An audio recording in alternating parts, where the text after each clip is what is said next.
Hace 30 años, mientras probaba un micrófono, Reagan anunció en broma que bombardearía la URSS en 5 minutos.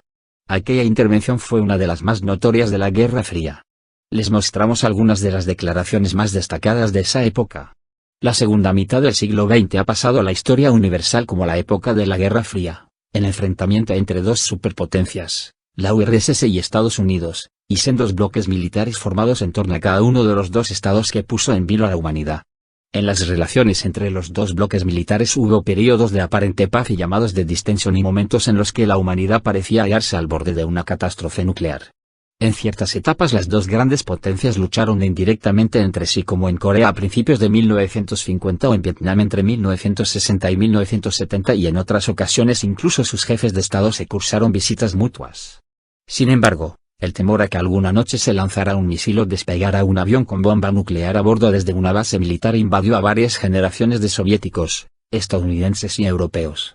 Las declaraciones de varios políticos voluntaria o involuntariamente contribuyeron a alimentar el miedo a la aniquilación global en aquellos años, como recuerda el portal de noticias ruso Gazeta.ru citando algunas de las declaraciones más famosas de la época.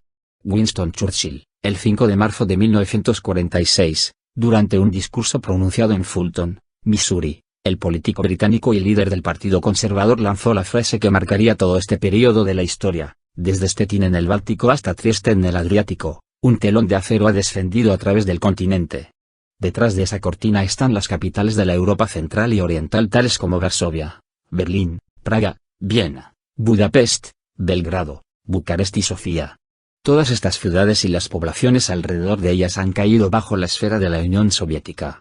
Después del discurso de Fulton, que acabaría convirtiéndose en el punto de partida de la Guerra Fría, la expresión telón de acero se incorporaría al léxico de las relaciones internacionales. Nikita Jrushchov, no es de extrañar que una figura tan impulsiva y contradictoria haya sido fuente de numerosos hechos anecdóticos y frases célebres, lo cual explica que su percepción popular en la URSS sea en ocasiones la de un payaso. Es 18 de marzo de 1956 en Moscú y Nikita Jrushchov, primer secretario del Comité Central del PKUS, pronuncia: les guste o no, la historia está de nuestro lado. Los enterraremos. Pronunciada en una reunión con diplomáticos occidentales, esta frase del entonces líder soviético aludía a la victoria mundial del socialismo sobre el capitalismo. Sin embargo, la declaración fue percibida por el público occidental como una amenaza directa de guerra. Una vez estuvo de visita en Moscú el senador estadounidense Humphrey, persona que cayó muy bien a Jrushchov. El líder soviético preguntó al político estadounidense dónde había nacido. Cuando Humphrey le contestó que en la ciudad de Minneapolis, Jrushchov se acercó a un mapa y marcó la localidad con lápiz rojo. Es para no olvidarme de dejar esta ciudad intacta cuando despeguen nuestros cohetes, le espetó Jrushchov.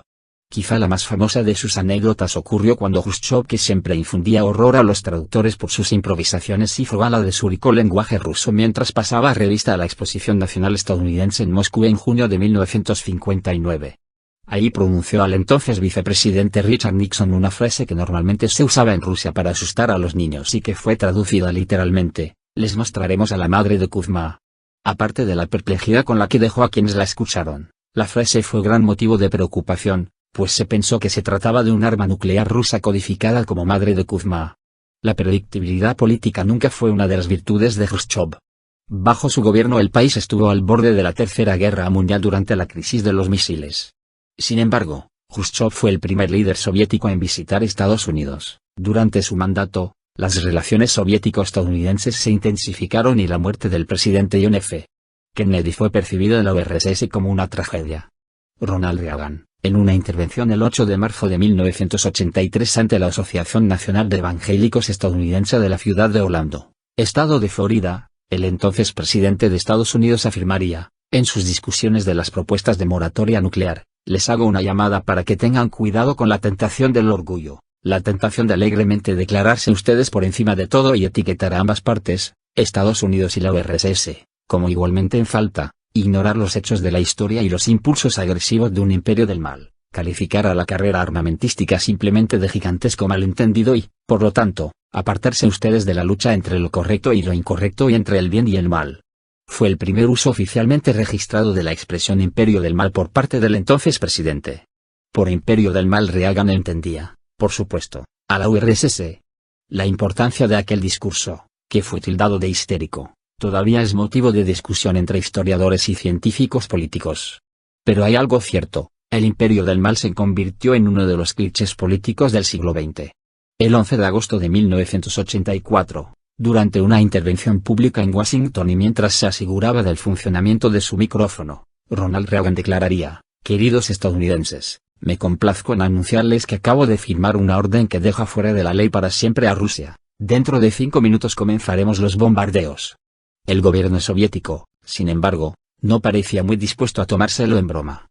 TASS, la agencia de noticias gubernamental autorizada a emitir declaraciones en nombre de Moscú, intervendría con una declaración acerca de la incongruencia del presidente recordando que Estados Unidos estaba en posesión de armas nucleares.